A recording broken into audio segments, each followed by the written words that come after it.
वासुदेवाय। ओम नमो भगवते वासुदेवाय। ओम नमो भगवते वासुदेवाय। ओम ज्ञानतिमिरन्धस्य ज्ञानाञ्जनशलाकया चक्षुरुन्मिलितं येन तस्मै श्रीगुरुवे नमः। श्रीचैतन्यमनोभीष्टं स्थापितं येन भूतले स्वयं रूपा कदा मह्यं ददाति स्वपदान्तिकं। वन्देऽहं श्रीगुरो श्रीयुक्तपदकमलं श्रीगुरुं वैष्णवांश्च श्रीरूपं साग्रजातं सहगणरघुनाथान्वितं तं सजीवं साद्वैतं सावधूतं परिजनसहितं कृष्णचैतन्यदेवं श्रीराधा कृष्णपादान् सहगणललिता श्रीविशाखान्वितांश्च। हे कृष्ण करुणा सिन्धु दीनबन्धु जगत्पते गोपेश गोपिकान्त राधाकान्त नमोस्तुते। तप्त कांचन गौरांगी राधे वृंदावनेश्वरी विश्वानुसुते देवी प्रणमामि हरिप्रिये। वाञ्छाकल्पतरुभ्यश्च कृपा सिन्धुभ्येव च पतितानां पावनेभ्यो वैष्णवेभ्यो नमो नमः। नमो विष्णुपादाय कृष्णपृष्ठाय भूतले श्रीमते भक्तिवेदान्त स्वामिनिति नामिने। नमस्ते सरस्वती देवे गौरवाणी प्रचारिणे निर्विशेष शून्यवादी पाश्चात्यदेशसारिणे। जय श्री कृष्ण चैतन्य प्रभु नित्यानंद श्री अद्वैत गदाधर शिवासादि गौर भक्तवृंद। हरे कृष्णा कृष्णा कृष्णा हरे हरे हरे राम राम राम हरे हरे।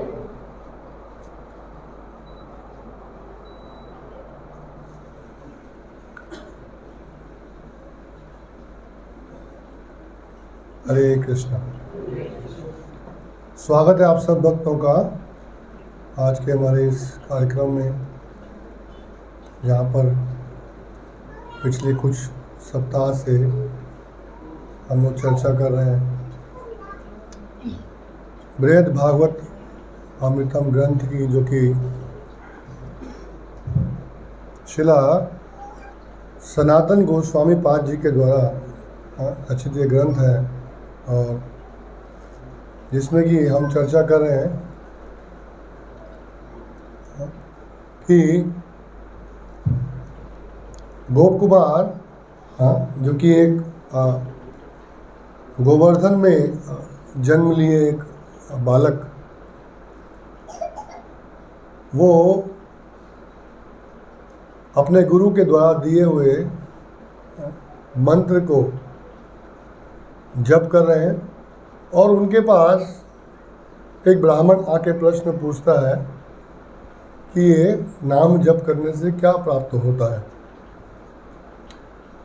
तो वो उस ब्राह्मण को उस मंत्र सिद्धि के बारे में बताने के लिए अपने साथ में रचित एक बहुत सुंदर लीला इतिहास सुना रहे हैं, और उसके अंदर वह विभिन्न विभिन्न लोकों में विहार करते हुए भगवान को ढूंढ रहे हैं कि उनके जो भगवान हैं, जो कि इस मंत्र में जिनका नाम आता है मदन गोपाल, ये कैसे दिखते हैं। और अभी पिछले सप्ताह वो पहुँचे थे कहाँ पर, वैकुंठ पहुँचे थे। वैकुंठ पहुँचे और वैकुंठ में साक्षात नारायण जी का दर्शन किया। बहुत सुंदर दर्शन करने के बाद नारद मुनि उनको वहाँ मिले, और नारद मुनि से उन्होंने कहा कि बहुत सुंदर स्थान पे आ गया हूँ, परंतु हाँ, मेरे मदन गोपाल, मुझे लगता है कि ये नहीं है ये साक्षात भगवान, कोई इसमें शंका नहीं है, परंतु ये वो नहीं है क्योंकि इसमें बहुत सारी जो हैं वो जो लीलाएं हैं वो हमको नहीं देखने को मिल रही हैं। और यहाँ पर जो रस है वो केवल क्या है, दास्य रस और शांत रस है। तो यहाँ साख्य भाव तो कहीं दिख नहीं रहा है। हाँ, वैकुंठ में कौन भगवान का मित्र होगा, कोई मित्र नहीं हो सकता। ना वहाँ साख्य रस है, ना वहाँ वात्सल्य रस है, और ना माधुर्य रस। परम भगवान है वहाँ। तो अब मुझे बड़ी शंका हो रही है कहते हुए कि ये वो नहीं है। तो नारद मुनि बोलते हैं कि इस लोक में कोई भी दुखी व्यक्ति कभी देखा नहीं है, पहला व्यक्ति ऐसा देखा है जो दुखी है। ये तो वैकुंठ है ना, जिसमें कोई कुंठा नहीं है, कोई दुख नहीं है, कोई चिंता नहीं, कोई रोग नहीं, कोई बुढ़ापा नहीं, लेकिन यहाँ भी एक व्यक्ति ऐसा मिल गया जो क्या है। तो आपको मैं बताता हूँ एक अंदर की बात, थोड़ा साइड पे आओ। ऐसा कोई आजकल क्या है कि कैमरा लगा होता है, सब देख रहे होते हैं, और कैमरे में भी ऑडियो होता है। कहीं मैं कुछ बोला और किसी ने सुन लिया तो अच्छा नहीं, तुम्हें साइड पे आओ तो बताता हूँ। तो उनको बताया ऐसा है कि ये वही भगवान है, परंतु यहाँ पर वो लीला आपको नहीं मिलेगी। आप थोड़ा सा क्या करो, ऊपर की ओर जाओ, तो वहाँ पर क्या मिलेगा आपको, अयोध्या। और हो सकता है कि अयोध्या में भी आपकी इच्छा पूर्ति ना हो, तो थोड़ा सा और आगे जाना, तो द्वारका में आपकी जाके जो है वो पूरी इच्छा हो जाएगी। तो बोले ठीक है गुरुदेव, अभी तो आप मेरे गुरु हैं, साक्षात आपने मेरा मार्गदर्शन किया है, तो मैं जो है क्या करता हूँ, अयोध्या की ओर जाता हूँ। तो वो अयोध्या जाते हैं और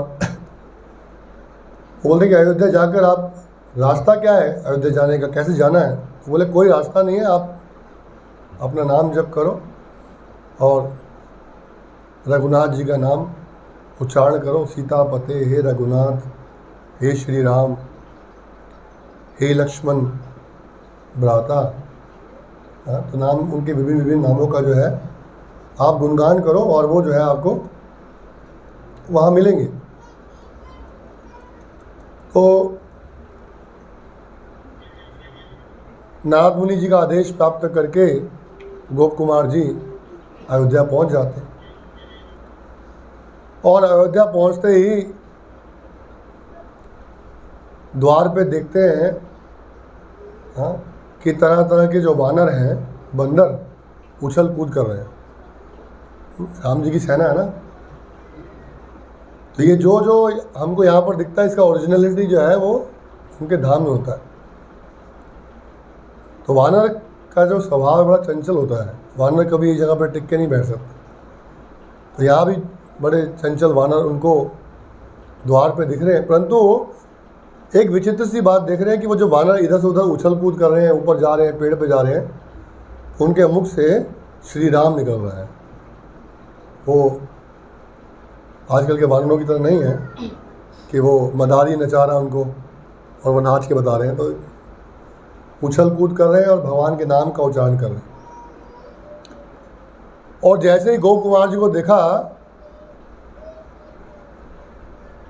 तो अब वृंदावन में जाएंगे, वानर देखते हैं कि कोई ऐसी चीज़ ऐसी है जो कि विचित्र सी है, जो कि उन्होंने कभी देखी नहीं है, या जो देखी है वो ठीक जगह पे नहीं है, तो वो छीन लेते हैं आपसे। तो वानरों ने गोप कुमार जी की बांसुरी छीन ली।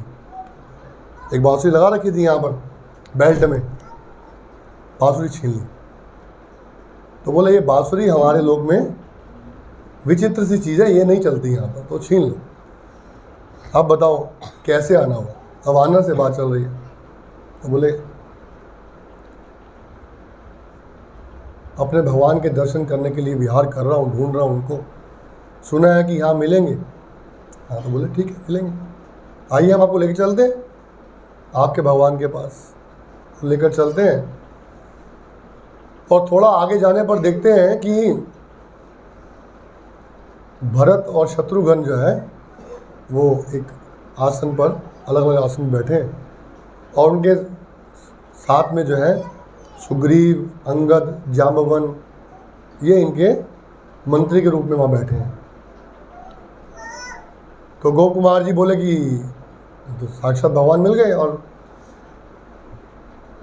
उनको प्रणाम करके जय रघुनाथ, जय श्री राम, जय रघुनाथ, जय श्री राम प्रणाम करने लगे। और भरत ने देखा ये कौन मूर्ख आदमी आ गया यहाँ पर, हमको श्री राम बोल रहा है, तुमने कान बंद कर लिया उन्होंने।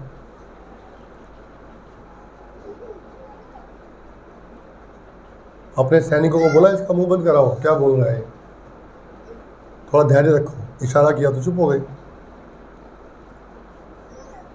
क्या बोल रहे हो, कहाँ से आए हो, कौन हो? तो बोले जी मैं तो अपने भगवान की खोज में आया हूँ, और भगवान श्री राम मेरे परम भगवान हैं, हाँ उनको देखने के लिए आया। तो बोले कि मैं उनका छोटा भाई भरत और ये शत्रुघ्न है। सबका इंट्रोडक्शन करवाते हैं। और उसी समय पे वहाँ पर हनुमान जी प्रकट होते हैं। तो हनुमान जी गोप कुमार जी का हाथ पकड़ते हैं, बोले आओ तुम्हें तुम्हारे रघुनाथ से मिलवाऊँ, हाँ हमारे श्री राम के पास चलते हैं। गोप कुमार जी का हाथ पकड़ते हैं, अंदर ले जाते हैं। अंदर जाते ही साक्षात भगवान श्री राम एक राजा की तरह आसन पर बैठे हैं, और कहते हैं ब्राह्मण को, कहते हैं ब्राह्मण मैं आपको क्या उनकी कथा सुनाऊं, मैं उनका क्या रूप सुनाऊं, उनके बारे में वर्णन करना मेरे बस की बात नहीं है, फिर भी यथासंभव बताता हूँ। हाँ उनकी चौड़ी छाती, हाँ भगवान श्री राम की छाती चौड़ी, और हाँ मजबूत कंधे, और बाजुएं जो है बड़ी बाजुएं, घुटनों तक बाजुएं, और देखने में बिल्कुल वो मुझे बैकुंठ के नारायण जैसे लग रहे थे। जैसे बैकुंठ में नारायण थे वैसे ही लग रहे थे, परंतु थोड़ा रूप का अंतर था। और जैसे ही उनके दर्शन किए इतने आनंदित हो गए, बोले यही परम भगवान है। आनंद से नाचने लगे, और नाचते नाचते मूर्छित हो गए। कुछ देर के बाद उठे, दोबारा आँख खोली, दर्शन करने लगे। और भगवान श्री राम ने जब उनके दर्शन किए, उनको देखा, तो हनुमान जी को इशारा किया। हनुमान जी उनको पकड़ कर कहाँ ले गए? भगवान श्री राम के पास। बोले ये आपके परम भगवान। और हनुमान जी भगवान की चामर सेवा करने लगे, और ये बैठे हैं गोप कुमार जी भगवान के चरणों में। और जैसे ही भगवान को देखते हैं बड़ा आनंद आता है, जय जयकार करते हैं भगवान की, जय श्री राम, जय श्री राम, जय श्री राम। उनको प्रणाम करते हैं। और अपने पास गोप कुमार जी को जब श्री राम ने देखा, तो भगवान श्री राम कहते हैं हे गोप कुमार, बहुत खुशी की बात है तुम यहाँ पर आए हो, हाँ, और तुम बहुत लंबा सफ़र करते हुए आए हो, अब तुम थोड़ा विश्राम कर लो। ये ज़्यादा प्रणाम वरनाम का चक्कर में मत रहो, हाँ, मैंने तुम्हारा प्रणाम स्वीकार कर लिया है, अभी तुम जाओ और थोड़ा विश्राम करो, और हम बात करते रहेंगे, मिलते रहेंगे, अभी तुम जाओ। और हनुमान जी से बोला कि आप इनके क्या करो, रहने की व्यवस्था कर दो। तो उनके रहने की व्यवस्था हो गई, और गोप कुमार जी वहाँ रहने लगे। प्रतिदिन भगवान के दर्शन करते थे, भगवान के राज्य में और भक्तों का दर्शन करते थे, भगवान की हाँ विभिन्न विभिन्न लीलाओं का दर्शन करते थे। और दर्शन करते बड़ा आनंद आता था। बोलते ये देखो, हाँ ये परम भगवान है, भगवान श्री राम। कितना सौभाग्य की बात है, हाँ, कि मुझे इनका दर्शन प्राप्त हुआ। परंतु यहाँ मुझे वो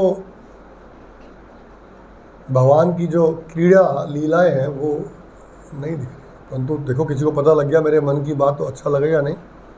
हाँ, मैं हर जगह पे क्या हूँ, सेटिस्फाइड नहीं रहता हूँ, और मुझे पता भी नहीं कि परम भगवान कौन है, लेकिन ठीक है। वहाँ रहने लगे और हनुमान जी के मुख से भगवान श्री राम का कथा श्रवण करते थे, उनकी लीला सुनते थे भगवान की। हाँ, भगवान की लीला हनुमान जी सुनाया करते थे उनको। और जब हनुमान जी देखते थे कि ये व्यक्ति जो है क्या है, थोड़ा सा जब कथा सुना रहे तो लगता है ना कि कुछ कोई सुन रहा है और किसी को लगता है कि, तो हनुमान जी दिखता था कथा सुना रहा हूँ, लेकिन कथा में ना इस व्यक्ति को क्या हो रहा है, रुचि नहीं आ रही है। बोले बालक, ये भगवान श्री राम है, हाँ, यही सर्वस्व है, तुम्हारे मन में कोई शंका है क्या? बोले नहीं नहीं, शंका कोई नहीं है, सब कुछ ठीक है। लेकिन मेरे गुरुदेव ने जो मुझे मंत्र दिया था, उस मंत्र में मदन गोपाल जी का जो नाम लीला आ रहा है ना, इति दीक्षलीला भी आनंद कुंडे स्वाघोषम निभजंत्य माख्या पयंतम, तो वो जो है ना, वो सर कहीं मिसिंग है थोड़ा सा। ठीक है, होगा मतलब, लेकिन मुझे लग रहा है कि ऐसा। तो हनुमान जी बोलते हैं नहीं नहीं, तुम बालक हो, अभी तुम्हें पता नहीं है, तुम यहीं पे रहो और तुम भगवान के बारे में सुनो। शुरू में आप जब आप कथा में आते हो तो कथा में उतनी रुचि नहीं आती है, मंडे क्लास में आए हो कभी कभी, रेगुलर नहीं आए तो नहीं, आपकी नींद भी आती है ना, फिर तो नींद भी आ ही रही है, कोई बात नहीं, आने ही दो, लेकिन सुनो। तो बोले ठीक है सर, सुनेंगे। लेकिन भगवान श्री राम तो फिर परम भगवान है। एक दिन भगवान श्री राम के दर्शन करने के लिए गए तो बोला, गोप कुमार तुम्हें यहाँ संतुष्टि नहीं मिल रही है, हाँ, तुम्हें यहाँ प्रसन्नता नहीं मिली? बोले बहुत प्रसन्न हूँ मैं, आपके चरणों में रहकर, आपके सानिध्य में रह के, आपके इस लोक में रह के, आपके निजी जनों से आपके बारे में श्रवण करने के बाद कभी ऐसा हो सकता है कि आनंद ना आए? बोले नहीं, आपको आनंद नहीं आ रहा है, आपका कोरियर रॉन्ग एड्रेस पे आ गया है, आपको मैं ठीक जगह भेजता हूँ। जामवंत जी को इशारा करते हैं, बोले इनको अगले माले पर ले जाओ। द्वारकापुरी, हाँ, भगवान श्री कृष्ण का धाम है। ये जब से इनकी यात्रा शुरू हुई है, ये उन्हीं के दर्शन करने के लिए विचार कर रहे हैं, तलाश कर रहे हैं, तो आप इनको जो है वहाँ ले जाओ। तो प्रणाम करते हैं और कहते हैं कि भगवान जाने की इच्छा तो नहीं है, लेकिन आपका आदेश है तो जाना पड़ेगा, नहीं तो मैं जाता नहीं, मेरे को यहाँ सब ठीक था, ऐसा कुछ नहीं था, आपने कहा है परम भगवान है तो आपकी बात तो फिर नहीं टाल सकते ना। तो गोप कुमार जी जामवत जी के साथ कहाँ पहुँच गए? द्वारकापुरी। और द्वारकापुरी में देखा कि एक विचित्र सा दृश्य है। यदुकुल, यदुवंशी, ये सब जो है बड़े आनंद में विहार कर रहे हैं और सब आनंद में है, कोई किसी को चिंता नहीं है और बड़ा ही प्रेम रूप, आनंद रूप में बैठे हैं।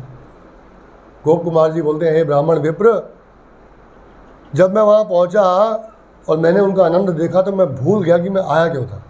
इतना आनंद था उनके मन में, और मैं सब भूल गया कि प्रणाम भी करना है या दंडवत करना है, कुछ करना है, सब भूल गया मैं, कुछ भी याद नहीं। जाके मैं ऐसा बैठ गया, हाँ?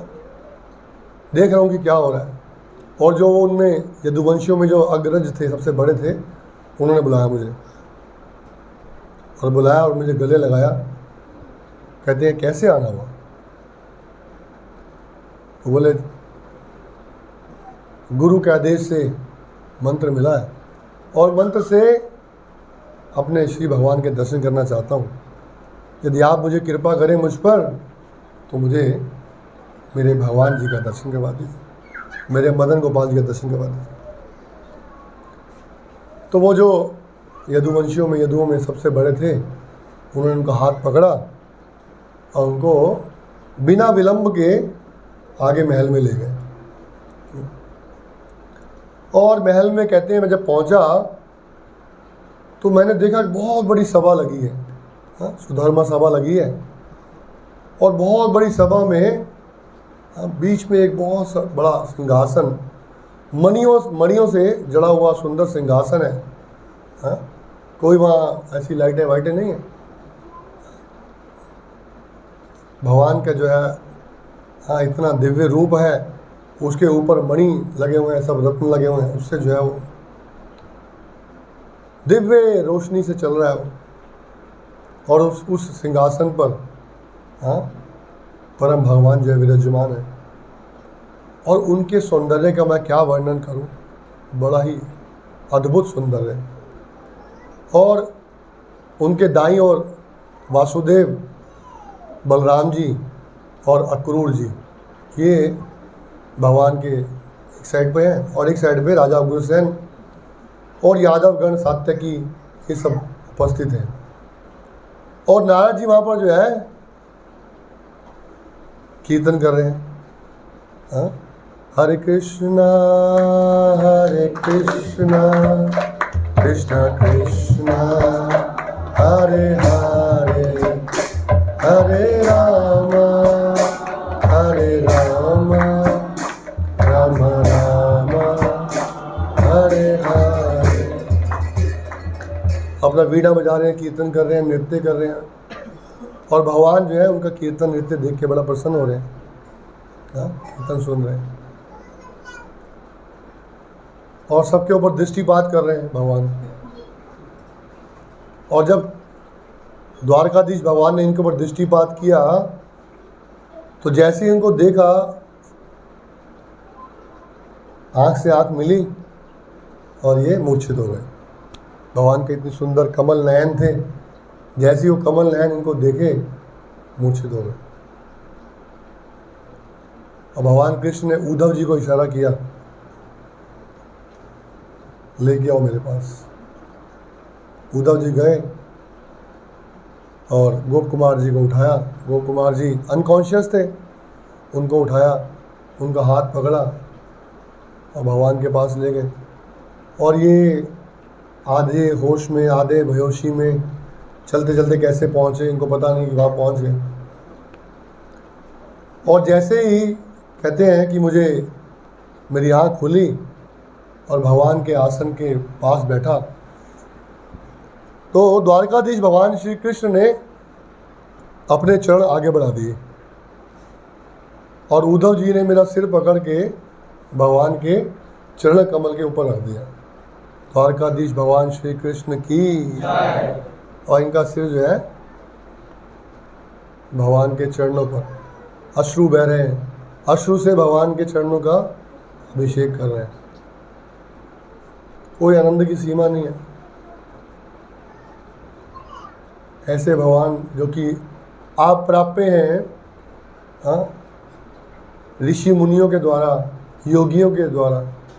गोप कुमार जी स्वशरीर वृंदावन का गोप कुमार शरीर लेके जा रहे हैं। बताया था ना, बैकुंठ के लोगों ने बोला कि लाए आपके लिए एक्सेसरी बने, लेकिन नहीं लिया एक्सेसरी ना। बोले हाथ ना यही है कि ये बॉडी में जाना है, ठीक, चलो आ जाओ। ले आए उनको। और अब जो है वो जब होश आया, आंखें खुलने लगी तो देखा कि भगवान उनके सिर पे हाथ फेर रहे हैं।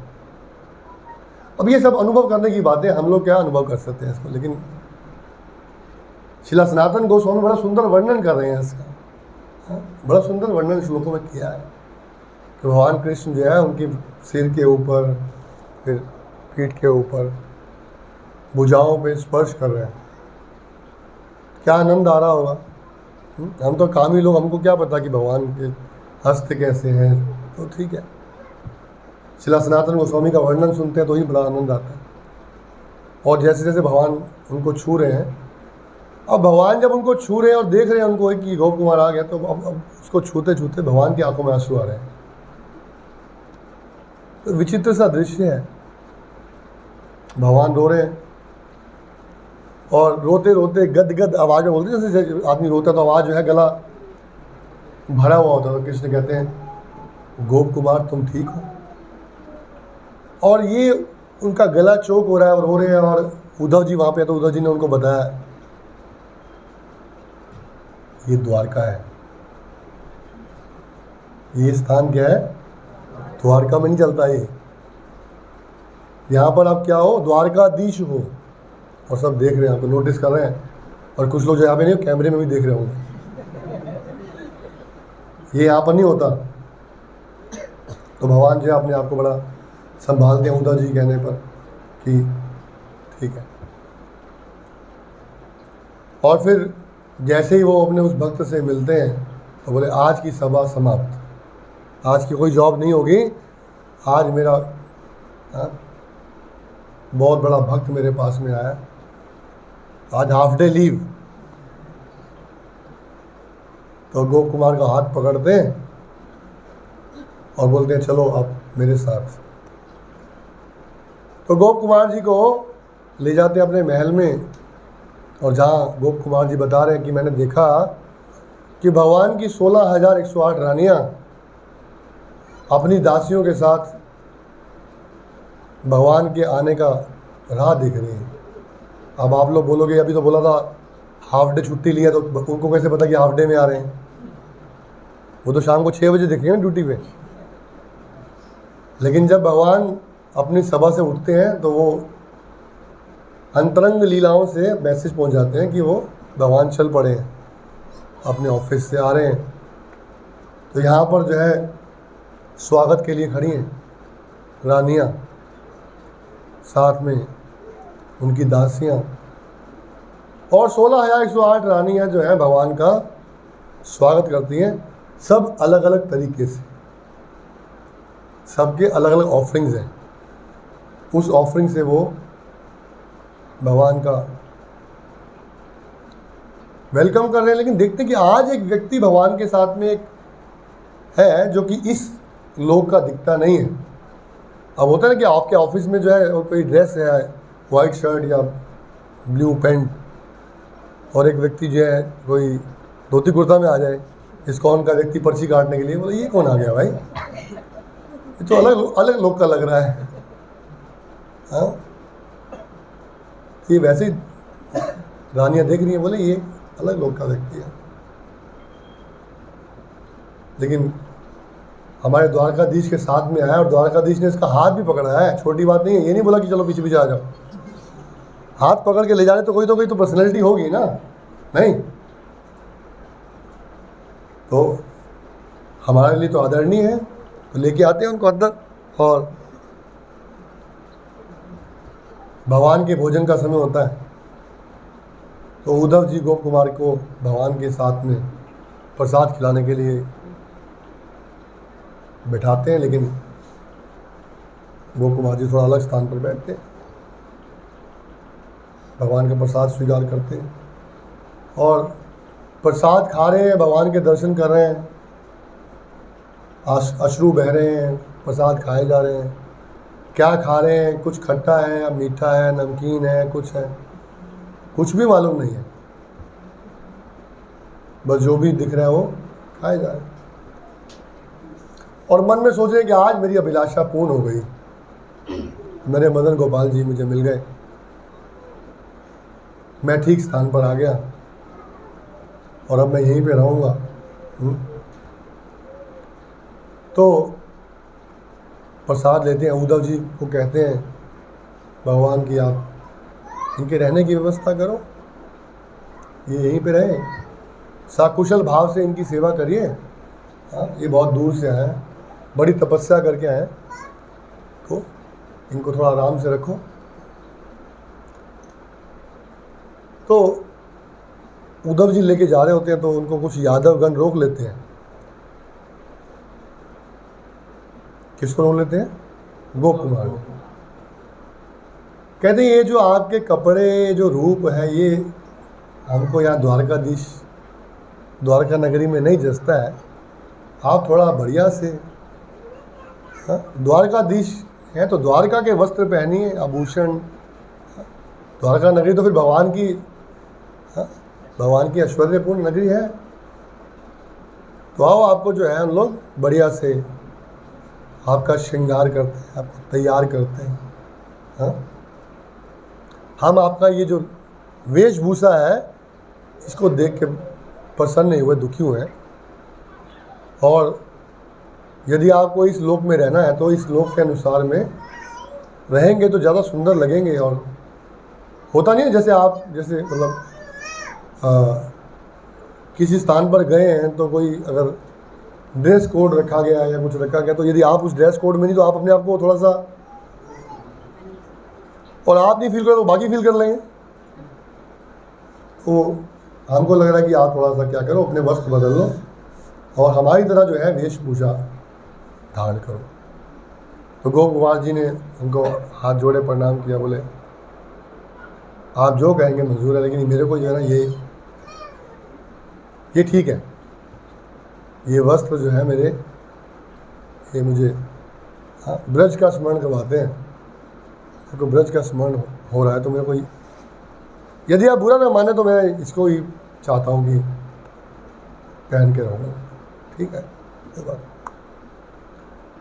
और रहने लगे द्वारका नगरी में।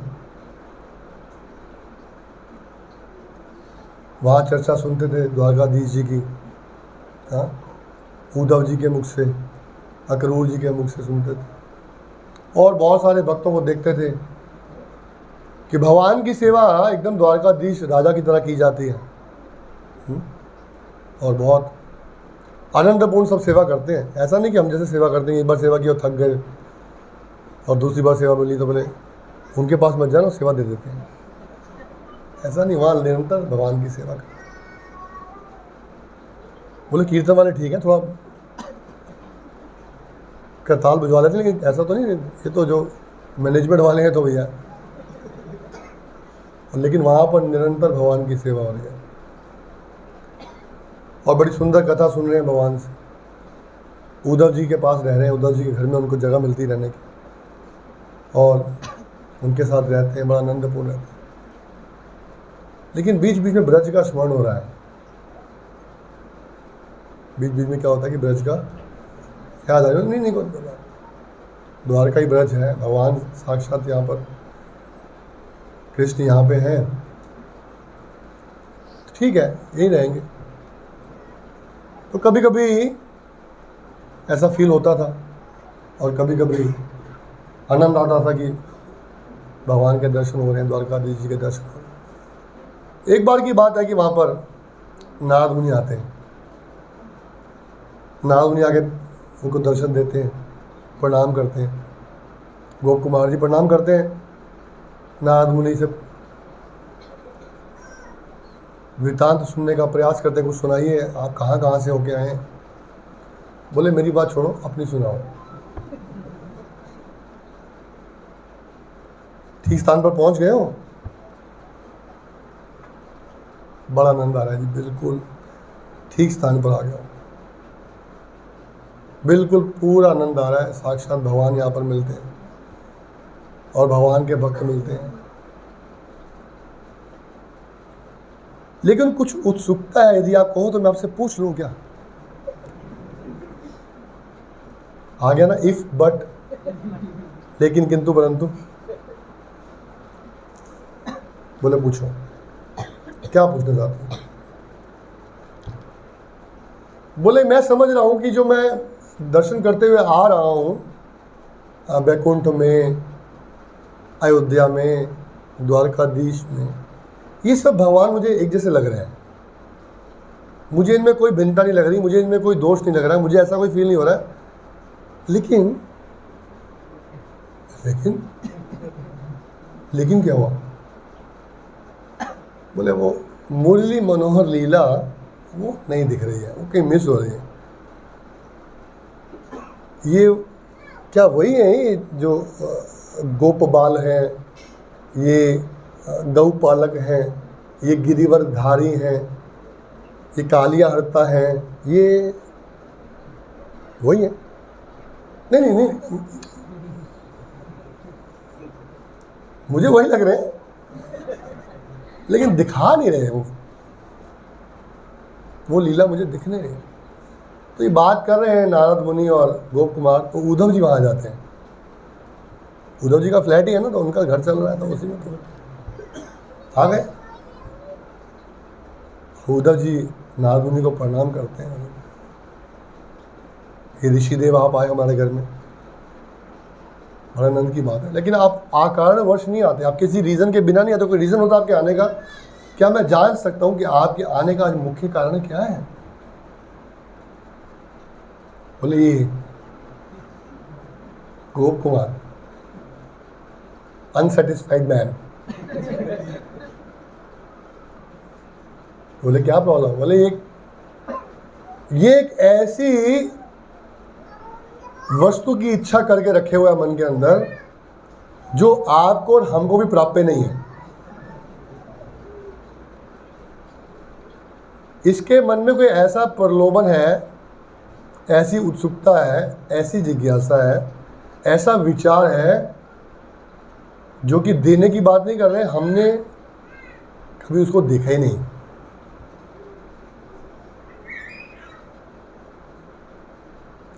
और कई प्रयासों के बाद भी उसकी ये जिज्ञासा जो है समाप्त नहीं हो रही है। तो हे उद्धव, तुम इसको कोई ऐसा उपदेश दो, इसको कोई ऐसा मार्गदर्शन करो कि इसके मन का संशय समाप्त हो जाए। मैं तो पिछले कई बार से इसको बता रहा हूँ, कई बार से बताया ना, लेकिन मेरी बात इसको समझ नहीं आ रही है, थोड़ा तुम इसका मार्गदर्शन करो।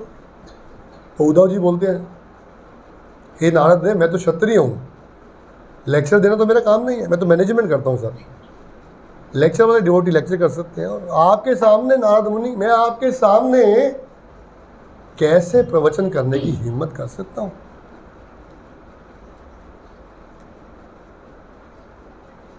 आप ऋषि हैं, आप तो भगवान के सभी लोकों में जाने के सक्षम है। हमारा गंतव्य स्थान तो यहीं तक है, हम इसी स्थान के बारे में जानते हैं, हम इसके आगे नहीं जानते हैं।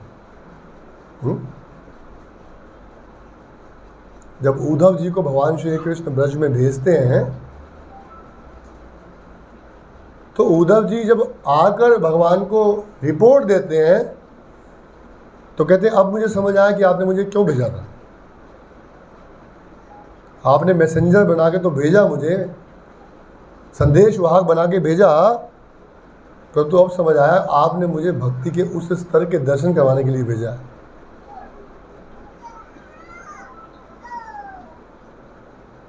तो नारद मुनि, मैं जो है कोई उपदेश नहीं कर सकता, आप ही इसका मार्गदर्शन करिए, आप ही इसको बताइए, आप परम गुरु हैं, आप इसके संशय का जो है निवारण करिए। तो नारद मुनि बोलते हैं, ठीक है, मैं इसके संशय का निवारण करूंगा अगले सोमवार। अभी समय हो गया है।